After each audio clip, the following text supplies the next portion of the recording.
പന്തളത്ത് നിന്നും കുളനടയിലേക്ക് വരുന്ന വഴിയിൽ നൂറ്റാണ്ടുകൾ പഴക്കമുള്ള ഒരു സ്മരണഗാഥ.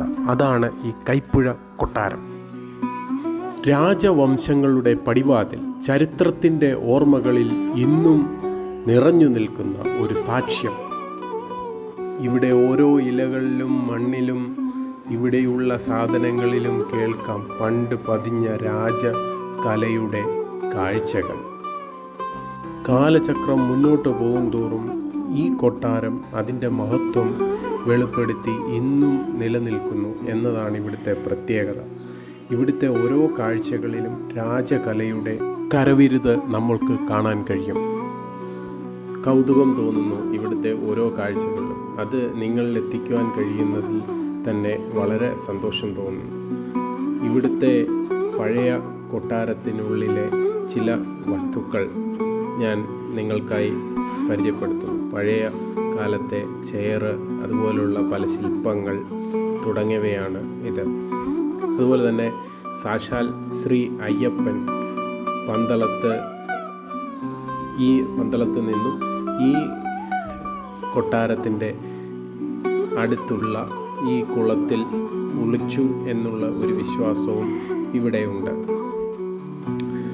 ഇപ്പോൾ അത് കാട് പിടിച്ച് കിടക്കുന്നെങ്കിലും നമ്മുടെ സീസൺ ആവുന്ന സമയങ്ങളിൽ ആ കാടുകൾ വൃത്തിയാക്കി അയ്യപ്പന്മാർക്ക് അത് കാണാനുള്ള അവസരം അവിടുത്തെ ഭാരവാഹികൾ റെഡിയാക്കി കൊടുക്കുന്നു.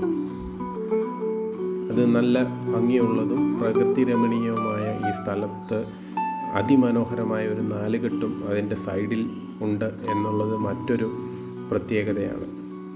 ആ നാലുകെട്ട് അങ്ങനെ നീണ്ടു നിൽക്കുന്നു. നാലുകെട്ട് നൂറ്റാണ്ടുകൾ പഴക്കമുള്ളതാണെങ്കിലും അത് നല്ല രീതിയിൽ അത് മെയിൻറ്റെയിൻ ചെയ്ത് കൊണ്ടുപോകുന്നു എന്നതാണ് ഇവിടുത്തെ പ്രത്യേകത. കുളത്തിനോട് അടുത്ത് തന്നെ ഒരു ക്ഷേത്രവും ഇവിടെയുണ്ട്. പഴയ ഈ കൊട്ടാരത്തിനോട് അനുബന്ധിച്ച് പല ഐതിഹ്യങ്ങളും ഇന്നും നിലനിൽക്കുന്നു.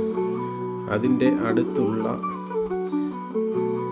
വേറെ ഒരു കടവ്, ആ കടവിലും 18 പടികളാണ് ഉള്ളത്. അത് സീസൺ സമയത്ത് മാത്രമേ അത് തുറന്ന് കാണിക്കുകയുള്ളൂ. ആ സ്ഥലമാണ് ഞാൻ നിങ്ങളെ പരിചയപ്പെടുത്തുന്നത്. അതോടൊപ്പം തന്നെ അതിനടുത്ത് തന്നെ ഒരു ദേവീക്ഷേത്രം ഉണ്ട്. അത് ഈ കൊട്ടാരത്തിലുള്ള ആളുകൾ ഇന്നും അത് നിത്യപൂജകൾ ചെയ്ത് മുന്നോട്ട് കൊണ്ടുപോകുന്നു. ആ ക്ഷേത്രം വൃത്തിയായിട്ട് ഇന്നും അത് നടത്തിക്കൊണ്ടുപോകുന്നു. അപ്പോൾ ഈ വീഡിയോ ഇഷ്ടമായിട്ടുണ്ടെങ്കിൽ തീർച്ചയായിട്ടും എല്ലാവരും ഷെയർ ചെയ്യണം, ലൈക്ക് ചെയ്യണം, കമൻറ്റ് ചെയ്യണം. ഹൃദയപൂർവ്വം നിങ്ങളുടെ സ്വന്തം SG ചാനൽ.